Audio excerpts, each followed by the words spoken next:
오늘 우리에게 주실 하나님의 말씀은 에베소서 4장 1절에서 3절 말씀입니다. 함께 읽겠습니다. 그러므로 주 안에서 갇힌 내가 너희를 권하노니 너희가 부르심을 받은 일에 합당하게 행하여 모든 겸손과 온유로 하고 오래 참음으로 사랑 가운데서 서로 용납하고 평안에 매는 줄로 성령이 하나 되게 하신 것을 힘써 지키라. 아멘. 에베소 4장 1절부터 3절 말씀 중심으로 부르심에 합당하게 행하라라는 제목으로 말씀을 나누도록 하겠습니다. 우리 옆에 있는 분하고 인사하겠습니다. 성령으로 충만합시다. 네, 앞에 계신 분하고 인사할까요? 예수님 안에서 좋은 일이 일어납니다.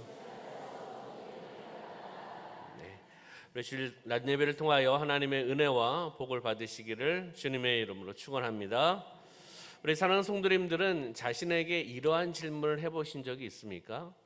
이러한 질문은 제가 이제 이야기할 겁니다. 이러한 질문: 나는 누구인가? 나는 누구인가? 내가 내 자신에게 물어보는 거예요. 나는 누구인가? 그리고 나는 왜 이 자리에 있는가? 나는 왜 이 자리에 있는가? 그리고 나는 어떤 존재로 살아야 하는가? 어떤 존재로 살아야 하는가? 그리고 나의 삶의 의미와 목적은 무엇인가? 이러한 질문을 내 자신에게 해본 적이 있으십니까? 오늘 사도 바울은 우리에게 이 질문에 대한 답을 합니다. 이 질문에 대한 복음적인 답을 사도 바울이 우리에게 말하고 있습니다. 어떻게 해요? 너희가 부르심을 받은 일에 합당하게 행하라라고 복음적인 답을 하고 있는 것을 보게 됩니다. 그러면 나는 누구인가? 나는 누구인가? 바로 하나님의 은혜로 부르심을 받은 자입니다. 한번 따라해 볼까요? 하나님의 은혜로 부르심을 받은 자. 저와 우리 사랑하는 성도님들은 하나님의 은혜로 말미암아 부르심을 받은 자라는 거죠.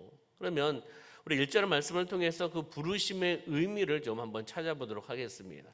1절 말씀에 보면 제일 먼저 에베소 4장 1절에 제일 먼저 나오는 단어가 뭐죠? 네? 네, 그러므로 시작하죠. 그러면 이제 연결되는 거예요. 연결인데 에베소서 1장, 2장, 3장의 복음적인 그 진리에 연결되어서 그 복음적인 진리를 설명해 주고 그 복음적인 진리를 통하여 합당하게 살아가라는 그 연결어가 바로 그러므로입니다. 그러므로 주 안에서 갇힌 내가 너희를 어떻게 해요? 권한다. 너희가 부르심을 받은 일에 합당하게 행하라라고 권면의 말씀을 하고 있는 것을 보게 됩니다. 복음의 진리를 바탕으로 1장, 2장, 3장에 나오는 복음의 진리를 바탕으로 해서 그 진리에 합당한 삶을 너희가 살아가라 라는 것을 선언하고 선포하고 권면하고 있는 것을 보게 되는 겁니다. 너희가 부르심을 받은 일에 어떻게 해요? 합당하게 행하라는 거죠. 그럼 여기에 부르심이라는 단어가 있잖아요. 부르심. 그럼 여기에 나오고 있는 부르심은 바로 하나님이 우리를 구원하신 은혜의 초청입니다. 하나님께서 우리를 초청하셨다는 거죠. 우리를 부르셨다는 거예요. 부르셔서 하나님의 자녀 삼아 주셨고, 할렐루야. 하나님께서 우리를 불러주셔서 하나님의 자녀 삼아 주신 거예요. 하나님의 은혜죠. 그리고 그리스도의 몸된 교회에 부르셨다는 거죠. 주님의 몸된 교회, 바로 중앙교회입니다.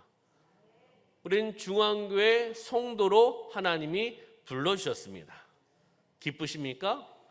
하나님의 자녀로 불러주셨고, 그리고 주님의 몸된 교회인 바로 중앙교회 성도로 우리를 불러주셨다는 거죠. 하나님께서 또 저를 불러주셔서 하나님 자녀 삼아주시고, 그리고 우리 남원 중앙교회로 불러주셨습니다.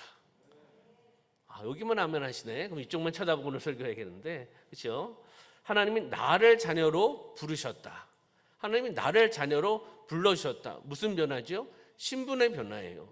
하나님의 자녀로 불러주셨다는 거죠. 두 번째는요, 하나님이 나를 아까 말씀드렸듯이 교회의 일원으로, 교회의 구성원으로, 교회의 성도로 우리를 부르셨다는 거예요.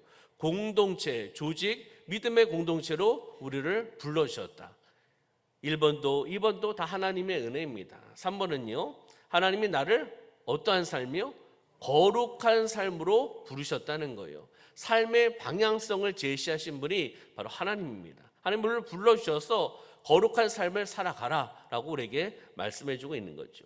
다시 이야기하면 이 부르심의 정체성에 맞게 합당하게 행하라, 합당하게 살아가라고 사도 바울은 권면의 메시지를 지금 하고 있는 것을 보게 됩니다.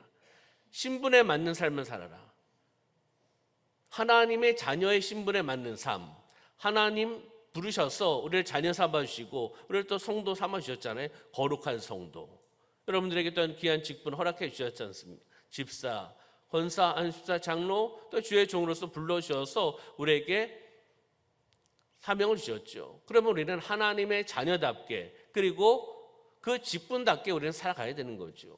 그리고 은혜에 합당한 삶, 하나님께서 우리를 은혜를 베풀어 주셨으니까 하나님께서 주신 그 은혜에 합당한 삶을 살아가라. 그러면서 복음의 삶을 살라라는 복음적인 권면을 지금 사도 바울은 하고 있는 겁니다. 이것이 바로 우리에게 지금 하나님께 주신 메시지인 줄 믿습니다. 우리가 신분에 맞게 살아갑시다. 아멘. 하나님의 자녀답게 살아갑시다. 하나님의 은혜를 주신 것에 대해 그 은혜에 맞게 살아갑시다. 복음의 삶을 살아냅시다. 아멘. 그렇듯이 그러면 부르심에 합당하게 사는 것은 어떠한 것일까? 부르심에 합당하게 사는 것은 무엇을 이야기할까?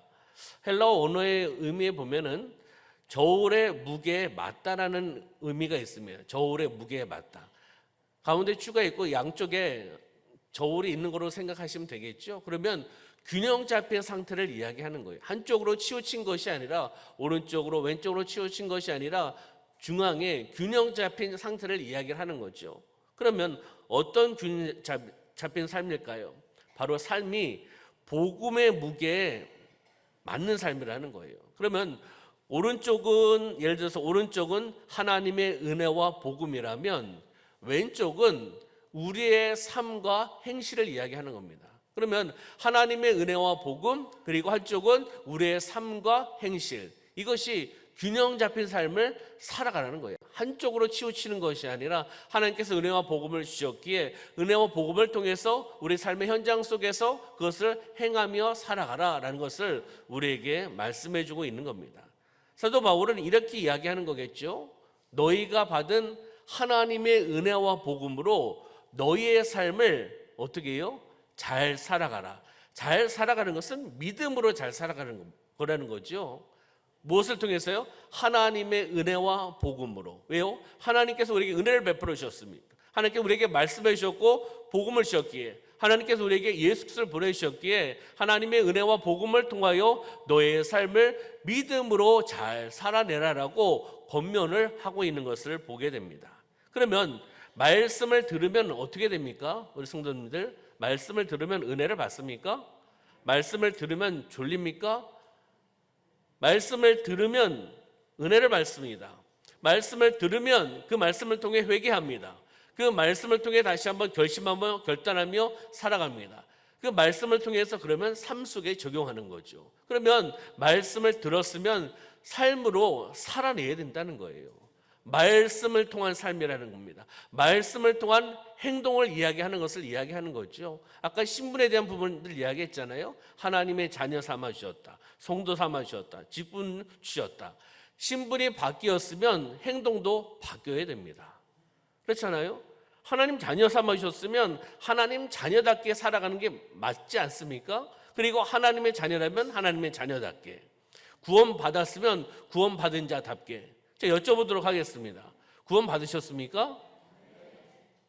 2층에 물어보겠습니다. 구원 받으셨습니까? 2층이 좀 더 크네요. 2층에 더 구원 받은 분이 많으신가요? 자, 예수 그리스도를 나의 구원자, 나의 구세주로, 나의 주인으로, 나의 주님으로 믿는 자에게 하나님께서 주시는 선물이 구원 아니겠습니까? 구원 받은 자, 하나님의 은혜로 말미암아 우리에게 주신 거죠. 구원 받았으면 구원 받은 자답게 살아가시길 소망합니다. 그러면 세상에서 우리가 살아가고 있는데 세상을 등지고 살아가라는 것이 아니라 세상 속에서 구별되게 살아가라는 거예요. 어떻게 해요? 하나님의 자녀답게 살아가야죠. 세상 사람인지 하나님의 자녀인지 세상 사람인지 그리스도인인지 구분이 안 돼요. 그럼 구별되게 살아가는 것이 아니죠. 그렇잖아요. 세상과 타협해서 살아가서는 안 됩니다. 등져서도 안 되지만 구원받은 자답게 살아가시기를 소망합니다. 복음의 사람답게 행동하라는 거죠. 신분에 맞게 행하며 나가라는 것이 바로 지금 계속되는 동일한 영적인 흐름이라는 겁니다. 그러면 2절, 3절을 통해서 부르심에 합당한 삶의 특징, 어떻게 살아가야 되는가라는 것을 한번 2절과 3절의 말씀을 한번 보면요. 제일 먼저 나오는 것이 겸손과 온유입니다. 모든 겸손과 온유로 하고, 첫 번째로 보면은 겸손과 온유로 행하라는 겁니다. 한번 따라해 볼까요? 겸손과 온유로 행하라. 부르심에 합당한 삶을 살아가는 자는 겸손과 온유로 살아가라는 겁니다. 이 겸손과 온유는 누구의 성품입니까? 예수님의 성품입니다. 예수님의 성품. 예수님께서 나의 마음이 온유하고 겸손하니 내게 배우라라고 말씀하셨습니다. 예수님의 성품이라는 거죠. 겸손은 무엇입니까? 겸손? 자신을 낮추고 남을 높이는 태도. 그리고 온유는요, 억제된 힘, 부드럽지만 강한 인격, 이 부분이 겸손과 온유의 의미입니다. 겸손과 온유, 예수님의 성품, 겸손과 온유로 우리는 살아내시기를 소망합니다. 우리가 어떨 때는 자존심을 가지고 살아갈 때가 있죠. 자존심. 우리 사랑하는 성도님들은 겸손하고 온유하셔서 자존심 안 부리시죠? 부리십니까? 안 부리십니까? 왜 대답을 안 하십니까? 부리시는구나. 네. 자존심을 부릴 때가 있으면 자존심을 지키려고 할 때가 있습니다. 그런데요, 하나님의 사명, 하나님의 사역, 하나님께 주신 직분을 감당하려면 자존심 내려놓으셔야 됩니다.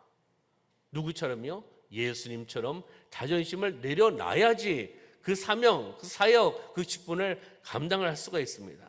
우리는 자존심을 지키기 위해 싸울 때가 있습니다. 그러나 예수님은 자존심을 내려놓으시고 어디에서요? 십자가에서 죽으셨습니다. 이 땅에 오셔서 나의 죄를 대속하시기 위해서, 그렇잖아요. 오셔서 가르치고 치료하고 전파하시면서 십자가의 죽으심으로 가시면서 조롱과 멸시와 침뱉음을 당하시고 어려움과 고난과 역경을 당하십니다. 십자가에서 죽으십니다. 부활하십니다. 그렇잖아요. 자존심 내려놓으시고 사역을 하신 분입니다. 저와 여러분들도 마찬가지입니다. 인간적인 자존심 가지고 하나님의 사명을 감당할 수가 없습니다. 그렇잖아요. 그러면 두 번째 한번 볼까요? 두 번째, 오래 참음으로 사랑 가운데 용납하라고 말씀합니다. 오래 참음으로 사랑 가운데, 또 사랑으로 용납하라, 사랑으로 용서하라, 이런 부분들을 이야기하는 거죠. 오래 참음, 여러분들 오래 참으십니까? 오래 참음 이렇게 올라옵니까? 올라오는 거 참으십니까? 어때요? 화를 잘 내십니까?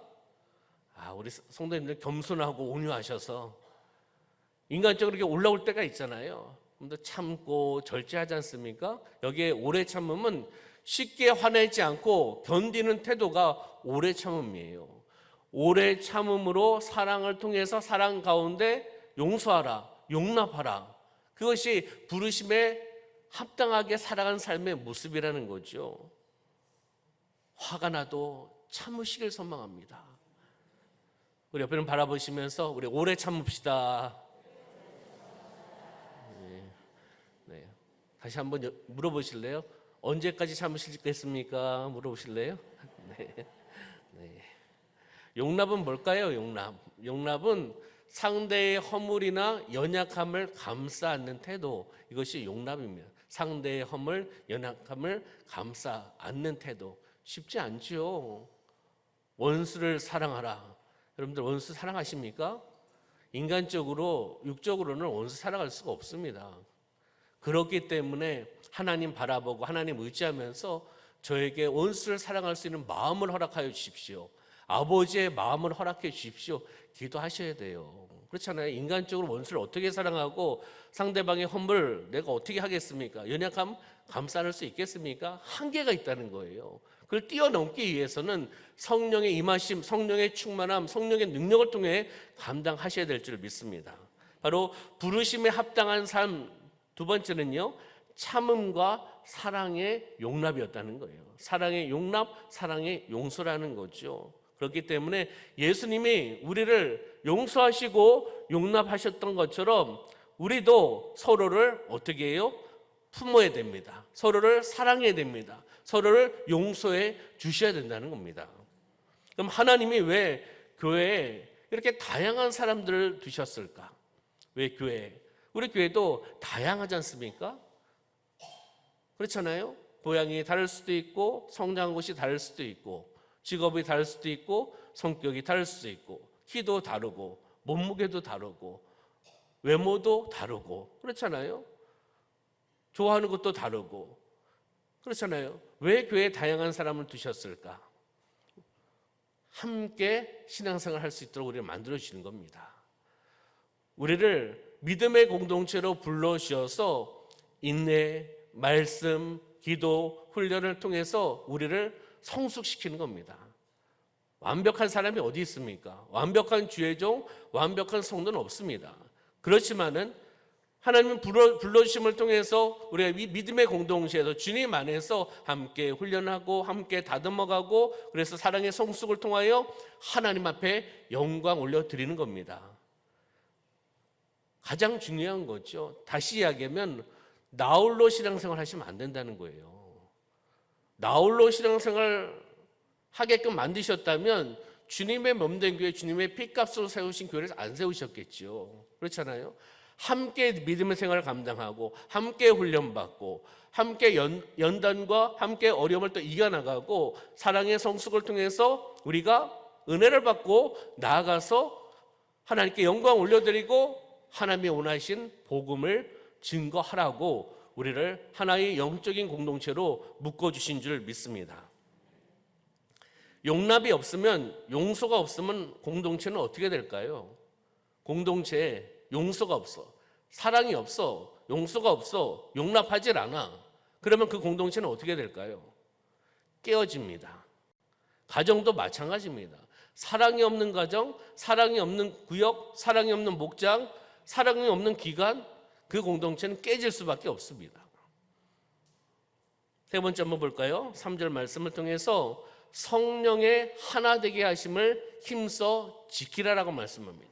성령의 하나 되게 하심, 우리를 성령 안에서 하나 되게 해주셨습니다. 그것을 힘써 지키라고 말씀하고 있는 거죠.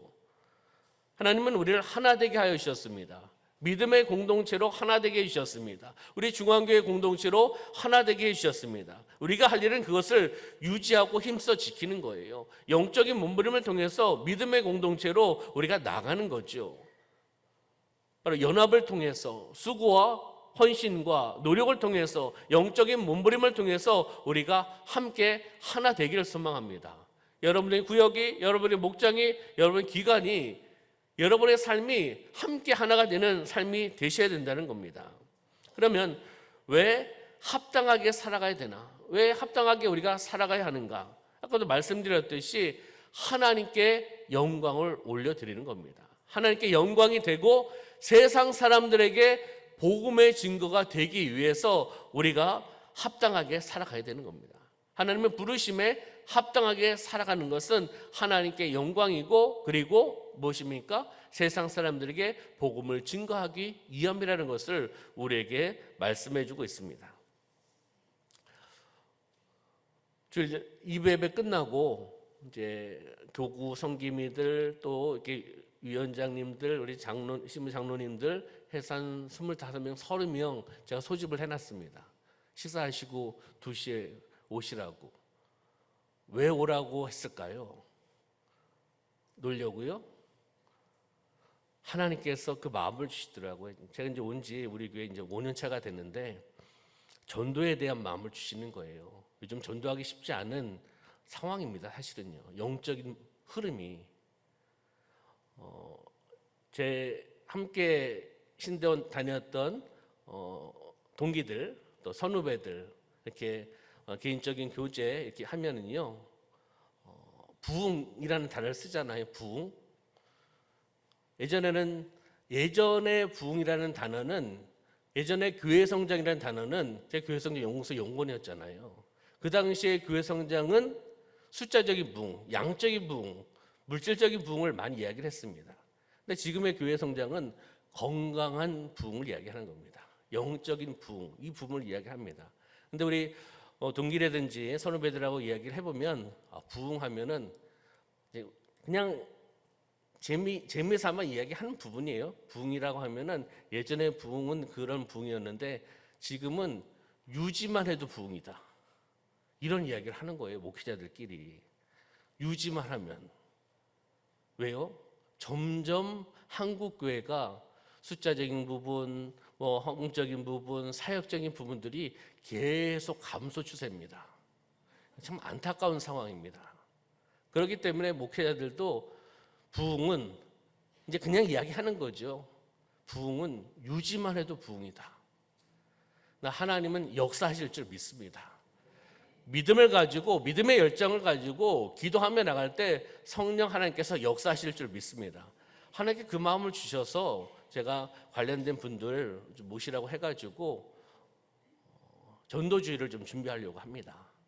저 혼자 할 게 아니라 리더들하고 관련된 위원장님들, 장로님들 같이 이야기해서 기관장님들 오시라고 해가지고 제가 기도하면서 마음에 감동을 주셨던 것을 함께 나누고 구역으로 목장으로 우리 성도님들에게 함께 선포하여서 함께 우리가 영적인 기도를 통해서 함께 몸부림을 통해서 함께 전성도가 영적으로 하나 되어 나갈 때 하나님께서 역사하실 줄 믿습니다.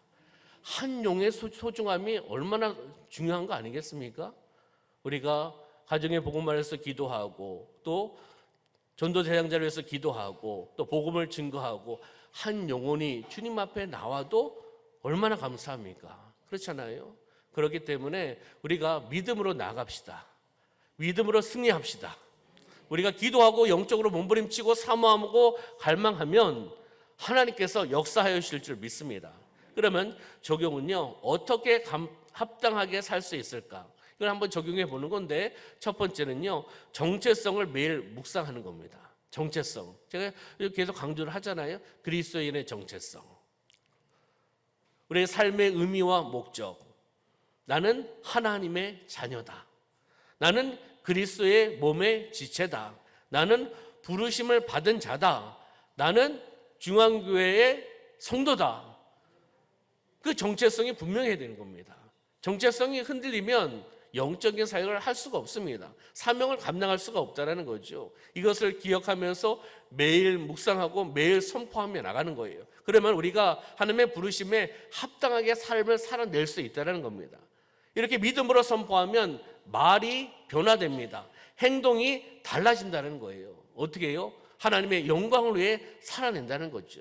두 번째는요, 아까도 말씀드렸듯이 공동체 속에서, 공동체 안에서 겸손과 사랑을 실천하라는 거예요.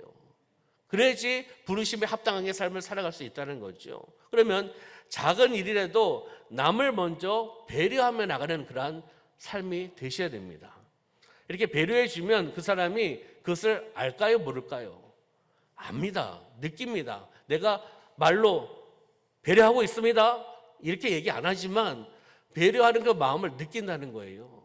좀 요즘 엘리베이터에서 제가 어르신을 만나면 우리 그 라인에 계신 분들을 만나면 또 누가 타더라도 어르신을 만나면 내릴 때 제가 먼저 안 내리려고 합니다.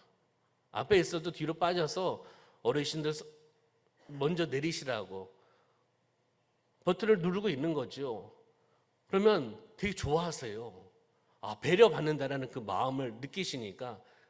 어떨 때는 제가 이렇게 먼저 내리세요 하면은 아니, 내리시라고 이야기하시더라고요. 제가 누군지를 알고 있잖아요. 그 라인의 분들은요. 제가 혹 그분들 모른다 하더라도 남원중앙교회 담임 목사라서 배려를 하는 것이 아니라 같이 배려하며 나가는 거죠. 함께 사랑을 나누는 거죠. 한 라인에서 문 열리면 뒤에 있다가 쑥 빠져나가서 휙 나가버리고, 그러면 어르신 깜짝깜짝 놀랄 수도 있잖아요. 또 타실 때 자전거 가지고 타시는 분들도 있잖아요. 그럼 문을 계속 열어드리고 다 타신 다음에 이제 닫게 해드리고, 그러면서 잠깐 이야기도 나눌 수도 있고요. 그럼 배려의 마음, 사랑의 마음을 가지고 관계를 이어나가는 거죠. 우리가 의견 차이가 날 때도 인내하면서 함께 대화하고 함께 사랑으로 나누며 나가는 그러한 믿음의 공동체가 되기를 소망합니다. 세 번째는요, 하나님의 은혜를 함께 나누었잖아요. 하나님의 은혜를 자주 기억하라는 거예요. 자주 되새기라는 거죠. 하나님께서 나에게 주신 그 은혜를 잊으면 어떻게 될까요? 하나님의 은혜를 잊으면 교만한 사람이 됩니다. 하나님께 은혜를 주셨으면 감사해야 되죠. 그 은혜로 또 살아가려고 하고, 또 하나님께서 새로운 은혜를 주실 것을 믿고 우리는 살아가야 되지 않겠습니까? 은혜를 기억하면 겸손해질 수밖에 없습니다. 하나님께 나를 불러주셨다. 내가 뭔데? 나를 부르셔서 하나님 자녀 삼아 주셨고, 저에게 직분을 허락해 주셨고 사명을 주셨다. 생각만 해도 감사하고 생각만 해도 기쁘고 즐겁지 않습니까? 하나님의 은혜를 기억하시기를 소망합니다. 하나님의 은혜를 기억하면 우리는 겸손해질 수밖에 없습니다. 그런데 하나님께서 많은 은혜를 주셨는데 기억하지 않고 잊어버린다면 교만한 삶을 살아갈 수밖에 없다라는 겁니다. 하나님께서 은혜를 베풀어 주실 때 조건을 주고 은혜를 베푸셨습니까? 무조건적으로 우리를 은혜를 주신 거 아니겠습니까? 그리고 하나님께서 먼저 우리를 사랑하시고 또 은혜를 베풀어 주신 거 아니겠습니까? 그렇기 때문에 우리가 그 은혜에 대해서 감사하셔야 된다는 겁니다. 말씀을 정리하도록 하겠습니다. 오늘 말씀을 통해서 우리는 부르심에 합당한 삶, 복음에 합당한 삶을 살아내시기를 소망합니다. 죄의 종에서 자유인으로, 세상의 자식에서 하나님의 자녀로, 소속 없는 자에서 그리스도의 몸된 교회로 우리를 불러주신 줄 믿습니다. 오늘 정리해 보면서, 말씀을 정리하면서 우리의 삶은 이 부르심에 맞게 살아가야 되는 겁니다. 하나님의 자녀답게, 신분답게, 성도답게, 직분자답게, 사명자답게 살아내시기를 소망합니다. 은혜를 입었기에 은혜 받은 자답게 살아내는 삶이 되기를 주님의 이름으로 축원합니다. 기도하겠습니다. 참으로 좋으신 하나님 아버지, 하나님의 은혜로 부르심을 입은 자로 살아가게 하여 주심을 참으로 감사합니다. 그러나 때로는 하나님의 부르심에 맞지 않게 살아왔습니다. 주님, 용서하여 주시옵소서. 겸손과 온유로 살아가게 하여 주시옵소서. 오래 참음과 사랑으로 살아가게 하여 주시옵소서. 하나됨을 통하여 살아내게 하여 주시옵소서. 하나님의 부르심에 합당하게 삶을 살아내는 삶이 되어나갈 수 있도록 역사하여 주시옵소서. 하나님 감사드리며 예수님의 이름으로 기도드리옵나이다. 아멘.